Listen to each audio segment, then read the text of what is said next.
그 말은 우발적으로 갑자기 살다 보니까 됐네 이런 얘기가 아니라는 겁니다. 하나님께서 구약의 4,000년 동안 계속해서 예수님이 부활할 것을 약속하고 말씀하고 선포하고 계셨거든요. 그렇기 때문에 이 일은 반드시 그대로 이루어질 수밖에 없는 일이었던 것인 줄로 믿습니다. 네. 아멘. 만약에 이 일이 일어나지 않았다면 어떤 일이 벌어졌을까요? 하나님은 거짓말쟁이였다.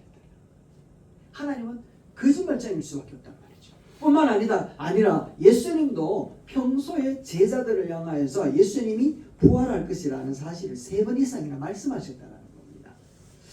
마가복음 8장 31절 말씀인데요. 우리 같이 한번 볼까요? 시작. 인자가 많은 고난을 받고 장로들과 대제사장들과 서기관들에게 버림받아 죽임을 당하고 사흘 만에 살아나야 할 것을 비로소 그들에게 가르치시되. 할렐루야. 여기 예수님이 가르쳤단 말이죠. 만약에 예수님께서 이런 예언을 미리 하지 않았더라면 예수님의 사역은 조금 수월했을지도 모릅니다. 왜냐하면 이렇게 사흘 만에 살아날 것을 수차례 예언을 하고 예언대로 부활하지 않으면 이 곤란하잖아요. 그러니까 예언을 했다라는 사실은 그걸 그대로 이루어야 되기 때문에 그의 삶이 조금 억압 가운데에 굉장히 큰 부담을 갖고 있었을 거라는 겁니다. 그런데 거꾸로 생각을 해가지고 예수님이 예언한 대로 그 말씀대로 성취되어지고 부활을 하게 되었다면 그것은 진리 아니겠습니까? 아멘. 그렇죠? 그것은 놀라운 사건이 되고 사실이 될 수밖에 없다라는 겁니다.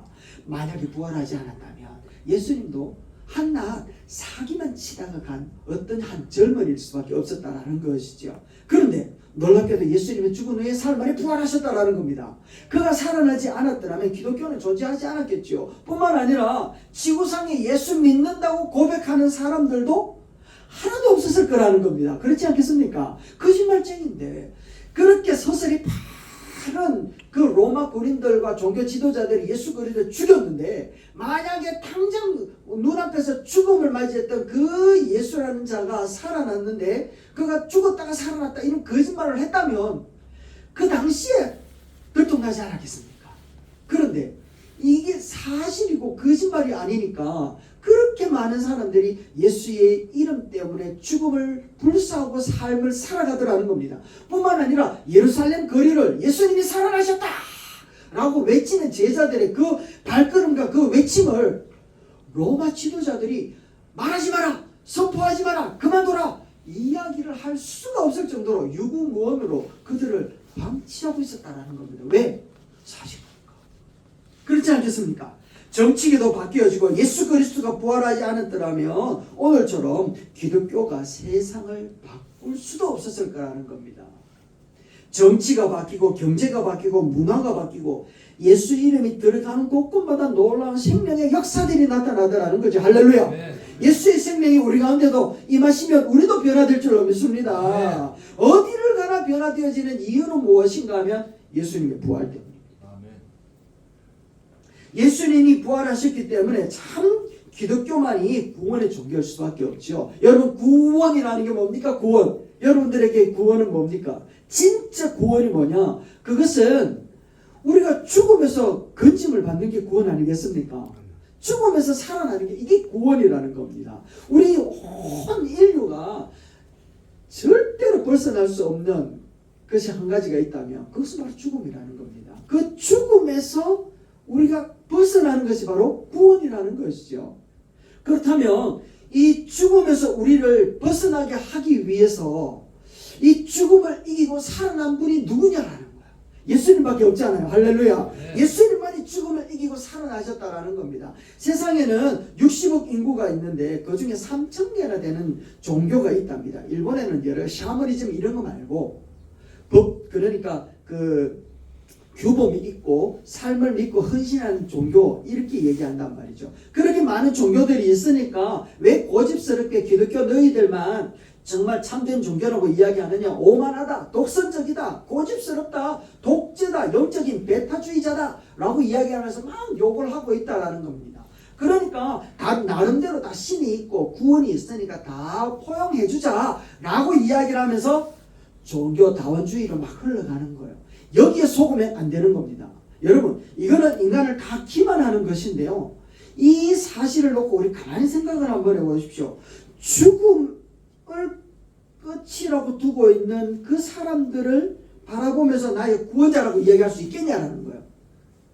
죽음을 맞이하면서 죽음 앞에 힘없이 죽을 수밖에 없었던 그 사람들의 논리를 진리라고 이야기를 하면서 와, 나를 진짜 죽음에서 구원할 수 있겠다, 이렇게 이야기하고 믿고 섬기며 살아갈 수 있는 종교가 있을 수 있냐라는 거예요. 그걸 우리는 종교라고 이야기하지 않습니다. 그렇죠? 우리는 정말 죽음을 이기고 우리를 진정으로 구원해낼 수 있는 분, 오직 한 분, 예수 그리스도, 그분만이 우리 참된 주인으로 믿으며 그분만이 나의 생명의 구세주로 고백하고 있는 줄로 믿습니다. 성경을 보면요, 분명하게 이야기를 하고 있습니다. 히브리서 말씀 한번 볼까요? 2장 14절입니다. 읽어봅시다. 시작. 예수 그리스도는 죽음의 세력을 잡은 자, 곧 마귀를 멸하셨느니라. 그리고 죽기를 무서워함으로 한평생 종노릇하면서 매여 있는 자들을 할렐루야 해방시키셨다라는 겁니다. 누가요? 예수님께서요. 그러니까 이와 같이 죽음을 이기고 죽음에서 건져내신 예수 그리스도만이 구원자인 줄로 믿습니다. 아멘. 그러므로 예수 그리스도의 부활은 정말 중요하다라는 겁니다. 그리고 예수 그리스도를 부활절을 맞이해서 우리가 다시 한번 다짐하며 돌이켜 봐야 되는데, 예수 그리스도의 부활이 나와 무슨 상관이 있노? 라는 거예요. 예수 그리스도의 부활이 부활절 한번 딱 지나고 계란 하나 딱 깨물고 지나가면 끝나는 그것으로 생각하고 마는 것이냐, 아니면 진짜 이 부활이라고 하는 것을 통하여서 나의 생각이 달라지고 나의 마음이 달라지고 나의 삶의 기준이 달라지고 예수 부활을 통하여서 내가 살아가는 방향이 달라지고 있느냐 라고 하는 것을 우리가 한번 보자라는 겁니다. 그래서 머리로만 믿지 말고 입으로만 믿지 말고 진짜 전 삶을 통하여 온전하게 예수 그리스도의 부활을 믿는 저와 여러분 되시기를 주의 이름으로 축원합니다. 아멘. 그래서 예수님께서 부활하시고 난 다음에 제자들에게 오늘 말씀하신 것처럼 선포하시는 거예요. 이 선포 속에는 부활하신 예수님이, 부활하신 예수를 믿는 제자들이 앞으로 어떻게 살아야 될 것인가 하는 것을, 삶의 기준이 달라져야 된다, 삶의 방향이 달라져야 된다, 삶의 의지가 달라져야 된다. 이전의 모습은 지나가 버렸다, 이제는 새 것이 되었으니까 새로운 피조물로서 분명한 방향을 선점해라 라고 하는 말씀을 우리에게 가르쳐 주는 겁니다. 그 첫 번째가 우리의 삶의 기준이, 제자들의 삶의 기준이 어떻게 달라졌는가 하면 이렇게 달라졌습니다. 평강을 누리는 자가 되었다. 할렐루야.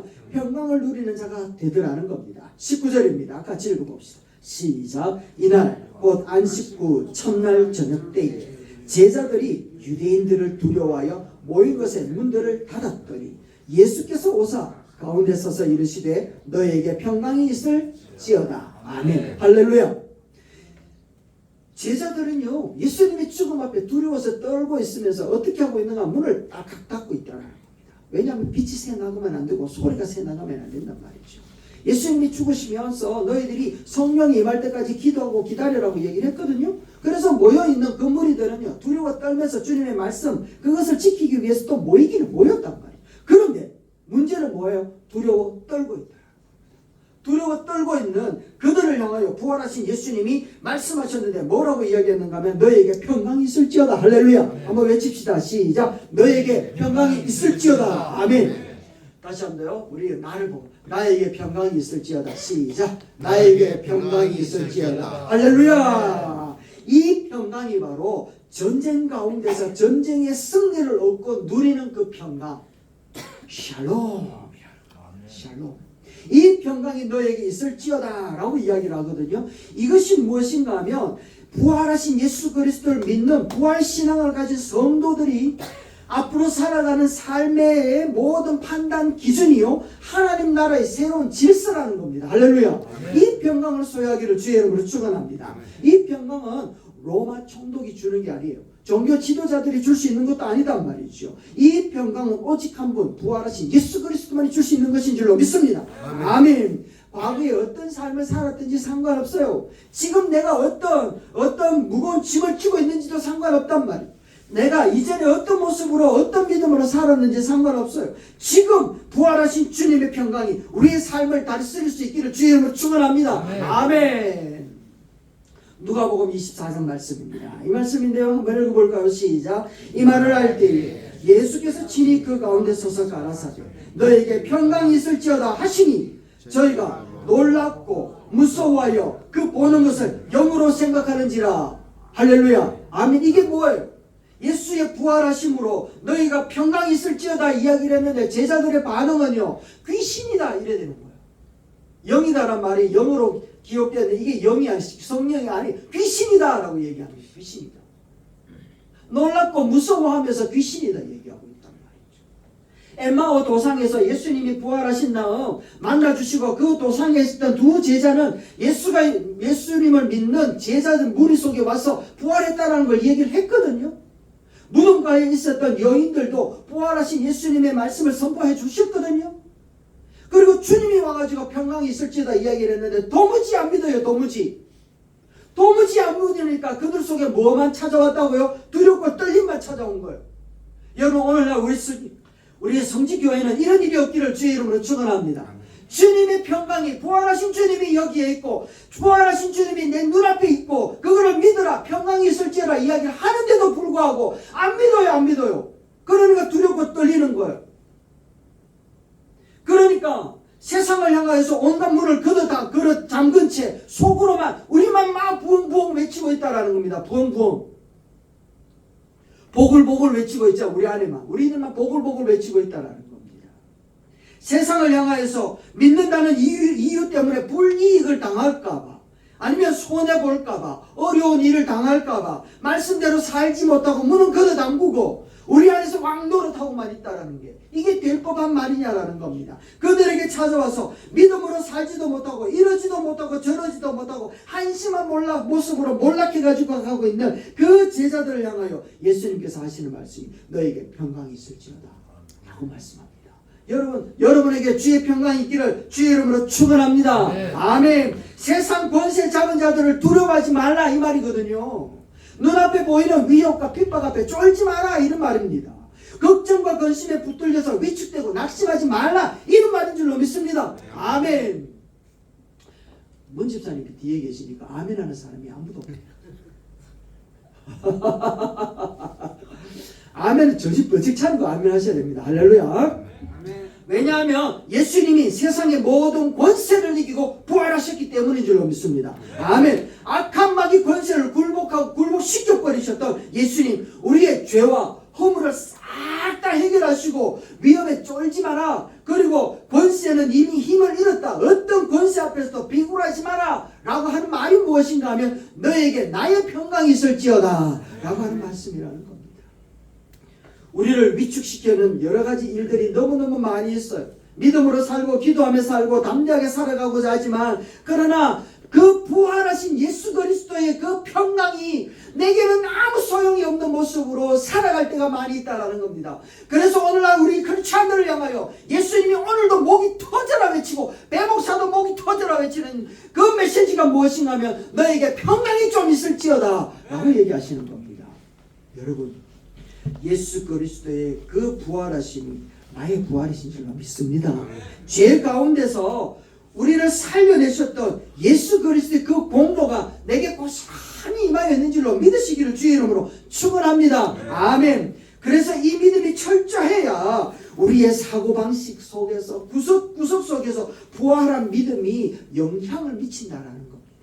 우리가 생각하고 판단할 때 내 생각과 내 경험과 내 모든 의지를 가지고 판단할 때가 많이 있지만 부활하신 주님이 평강이 있을지어다 부활하신 주님이 꽉 붙들고 나의 평가, 나의 판단과 나의 생각을 다 주재하고 주장하게 되기를 주의 이름으로 축원합니다. 이게 바로 부활하신 예수 그리스도를 바라보는 제자들의 모습들이 달라진 첫 번째 모습이라는 겁니다.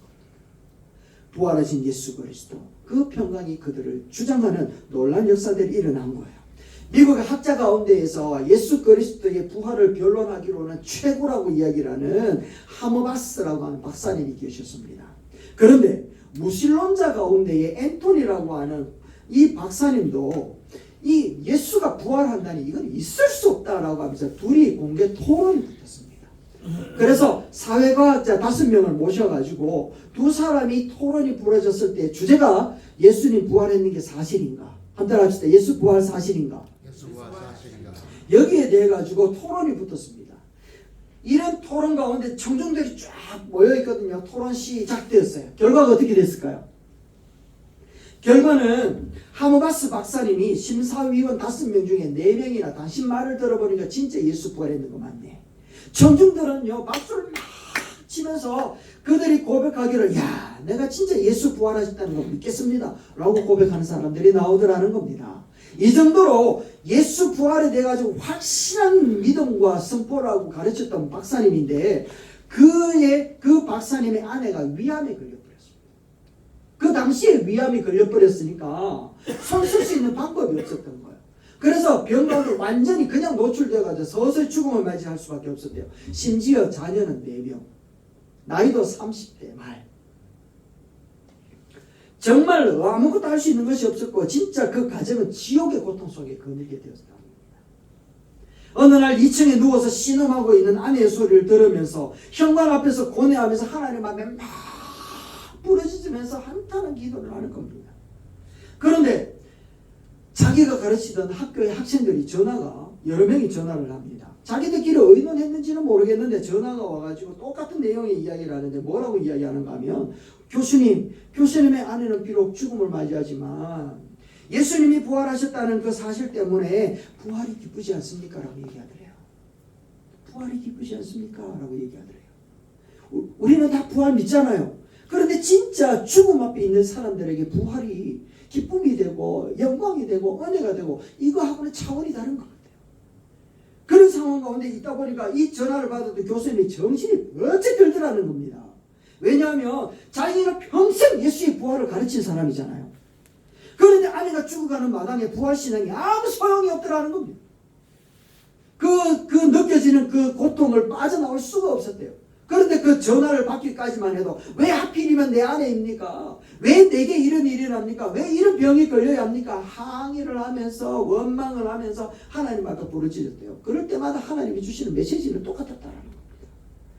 나는 내 아들을 사흘 만에 살렸지 않느냐. 나는 내 아들을 사흘 만에 살렸어. 라고 이야기하더래요. 무슨 뜻인지 아무런 의미를 깨닫지 못했대요. 사흘 만에 살렸대. 이게 무슨 말이냐.